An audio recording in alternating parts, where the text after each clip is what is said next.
मित्रः शं वरुणः शन्नो भवत्वर्यमा शन्न इन्द्रो बृहस्पतिः शन्नो विष्णुरुक्रमः नमो ब्रह्मणे नमस्ते वायो त्वमेव प्रत्यक्षं ब्रह्मासि त्वामेव प्रत्यक्षं ब्रह्म वदिष्यामि ऋतं वदिष्यामि तन्मामवतु तद्वक्तारमवतु अवतु माम् अवतु वक्तारम् ॐ शान्तिः शान्तिः शान्तिः।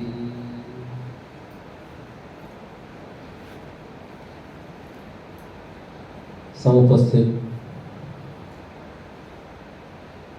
राष्ट्रीय निर्मात्री सभा मुजफ्फरनगर के अध्यक्ष जिन्हें आप थोड़ी देर पहले सभी सुन रहे थे आनंद जी, राष्ट्रीय संरक्षणी सभा के अध्यक्ष आर्य योगेश्वर जी, आर्य समाज गंगा विहार के प्रधान आर्य कमल सिंह जी, आर्य समाज के सभी पदाधिकारीगण सदस्यगण, सभी उपस्थित आर्यों सहयोगी, मेरे विचार से आज तो वेद के पक्ष में तर्क रखने की आवश्यकता है नहीं। एक तर्क आपको याद होगा, कुछ तर्क याद दिला देता हूं, क्योंकि उस तर्क का प्रयोग हमने प्रायः नहीं किया है। जिस तर्क का प्रयोग हम सत्र में करते हैं उसका हमने प्रयोग इसमें नहीं किया है, लेकिन आप लोगों के मध्य में हम याद दिला सकते हैं। क्या एक तर्क रहता है वेद की प्रतिस्थापना में? एक ही तर्क बहुत पर्याप्त है, एक बाहर का एक भीतर का। तो भीतर का तर्क तो हम भीतर के मंत्रों की चर्चा कर रहे हैं, तो भीतर के तर्क तो आ ही रहे हैं, लेकिन बाहर का तर्क क्या स्थापित करते हैं?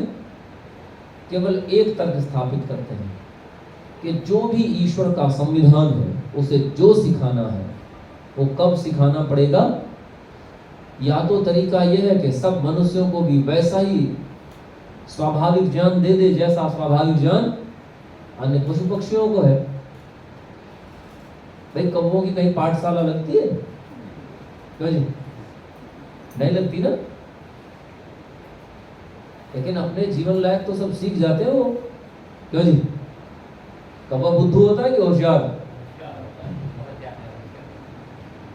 क्यों जी? चतुर होता है। लोमड़ी की चतुराई का आप सबको पता है, कोयल की भाषा का आप सबको पता है, कोई उनकी कहीं पाठशालाएं लगती हैं। तो कहां से सीख जाते हैं? हम सब सत्रों में पहले उदाहरण देते थे, आजकल थोड़ा समय कम होता है तो उदाहरण कुछ कम कर दिए गए हैं। पहले एक उदाहरण देते थे कि आप राजस्थान से गाय लाओ, ऐसे क्षेत्र से लाओ जिसमें नहाने को भी पर्याप्त पानी नहीं मिलता, और उस गाय को ला करके क्या कर दो? उसे आप अपनी नदी में छोड़ दो, गंगा नदी में छोड़ दो, तो बताओ डूब जाएगी? तो वो कभी तैरी नहीं है कि तैर जाएगी? भले ही वो कभी नहीं तैरी, लेकिन डूबेगी नहीं। क्यों? क्योंकि ईश्वर ने उसको कुछ स्वाभाविक ज्ञान दे रखा है, और वो जैसे ही नदी में उतरेगी उसका स्वाभाविक ज्ञान एक्टिव हो जाएगा और वो पार हो जाएगी। आप देखो सारे पशु आश्चर्यजनक रूप से जब नदी में कूदते हैं, नदी में जाते हैं, तो उनका मुंह नहीं डूबता, मुंह ऊपर रखते हैं।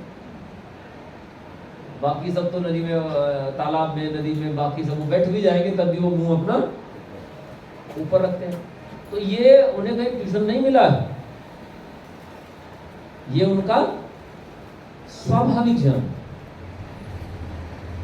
तो या तो मनुष्य को भी ऐसा ही स्वाभाविक ज्ञान ईश्वर दे देता, लेकिन क्यों नहीं दिया? जब औरों को दिया तो ईश्वर ने मनुष्य के साथ इतनी बेईमानी क्यों की? क्योंकि मनुष्य को तो कितना स्वाभाविक ज्ञान है पता है? आपके घर में बैठा हुआ कुत्ता, बिल्ली, ये पहचान लेते हैं कि अब मौसम कैसा होने वाला है। कहते हैं भूकंप में कुत्ते बिल्ली नहीं मरते, क्यों? उन्हें पूर्वानुमान हो जाता, भाग जाते हैं, बस्तियों से बाहर भाग जाते हैं। बहुत बड़ा आ जाए, कहीं धरती पलट जाए तो सारे मरेंगे, उसमें तो कोई बात नहीं है। लेकिन छोटे मोटे में वो नहीं मरते, क्यों? क्योंकि उनके पास एक सेंसिटिविटी ईश्वर ने